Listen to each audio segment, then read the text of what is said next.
It's time for you to stop sharing bare, naked Spotify track links. And the reason is, if you've ever gotten on a big playlist placement and you want to brag about it online, what happens? Well, you probably screenshot it. You then go maybe on Instagram stories, you share the picture, you put the link into the playlist, and then you cross your fingers, you hold your breath, and you pray that the people who are clicking that link actually listen to the playlist long enough to eventually get to your song. The problem is that most of them don't, and it's not because your song isn't amazing. They'd realize it's amazing if they listen that far, but life takes over. There's distractions. The boss comes in and calls an emergency meeting, or Tommy steals Cindy's stuffed bear, or the coffee's just ready to drink. There's things that get in the way of them finally getting to your song. What can you do about it? Well, this is exactly where Spotify deep links come in. And today we're going to talk about what deep links are, how to make them, when they'll work, and why you should use them. Let's get into it.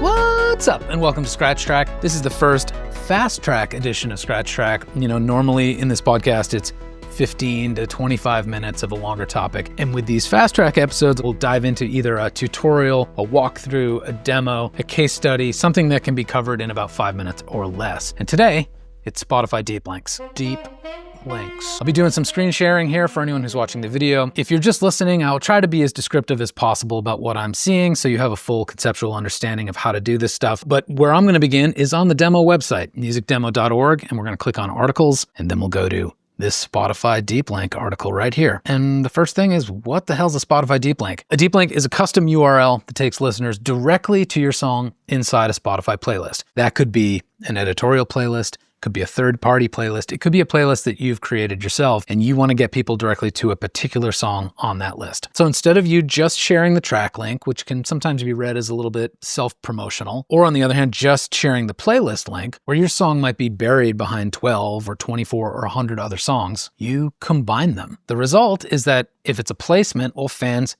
see that playlist win. That boosts your social clout, your credibility in terms of how people perceive you. It gives your musical brand a bit of a lift. Then anyone who clicks that link, well, those fans hear your track right away. That increases your chances of obviously more plays, more saves, and potentially more followers. Then, of course, Spotify will observe and track all that activity. Your song could get an algorithmic boost. It could climb higher in that playlist. It could be the proof Spotify needs to just keep your song in that playlist, or it could be an indicator that they should start sharing that song in more playlists, or in other discovery environments like algorithmic playlists and Spotify Radio. So a Spotify deep link is one link, double the power. You're getting the social clout and you're getting the algorithmic boost. Now, how do we build a Spotify deep link? First, you're going to grab your Spotify track ID for the song you want to share, find it, hit the ellipsis, the 3 dots there, then click share, and come over here to copy link to song and copy it. Now, in a different place, let's say Notes or Google Doc or something like that, just paste in the track ID here. You will notice that the track ID has this question mark and then a string, a little tag after it.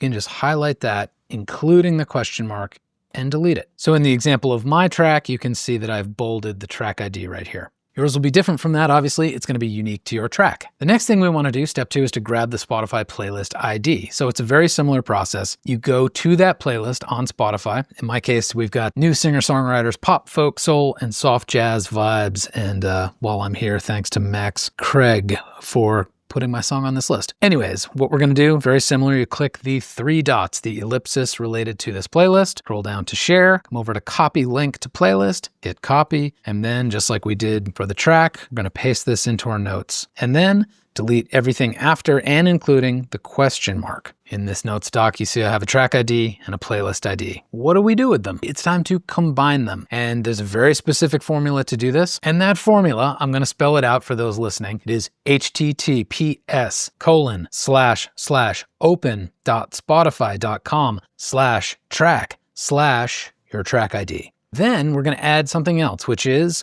question mark context equals Spotify playlist then your playlist ID. So this is a link that's relevant to my song on that particular playlist. Yours will look similar, and let's click it. I open that link on my desktop browser, and you will notice it took me to the song, not to the song within the playlist. And that is because, here's one thing you have to understand about these links. If you click it and it opens up the desktop Spotify app or the mobile Spotify app, great, it'll work just fine, but they don't work in browsers. Don't worry too much about that though, because most people will be opening on mobile, and even if they open within the browser, hey, they're still at your particular song, right? Which leads me to a very important point about deep links. If they break, if let's say the playlist gets taken down or your song gets removed from the playlist, deep links still work to open up your track on Spotify. So people will still end up at your music, and because of that, these links really don't expire. But as you can probably tell from how we built it, it's a little clunky, it's very manual, takes a few steps, and there's a lot of cut and pasting, there's some removing of stuff, which means it's easy to get it wrong. So make sure before you ever share a deep link that you have built yourself, you test it. Don't post a dud. But if you try it on mobile and it drops you right to your track within the playlist, it's a success. You know it's gonna work.